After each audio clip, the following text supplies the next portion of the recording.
بشر المنافقين بأن لهم عذابا أليما الذين يتخذون الكافرين أولياء من دون المؤمنين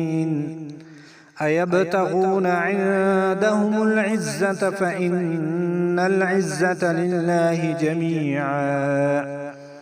وقد نزل عليكم في الكتاب أن إذا سمعتم آيات الله يكفر بها ويستهزأ بها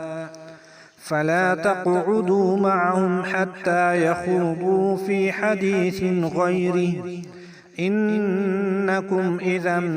مثلهم إن الله جامع المنافقين والكافرين في جهنم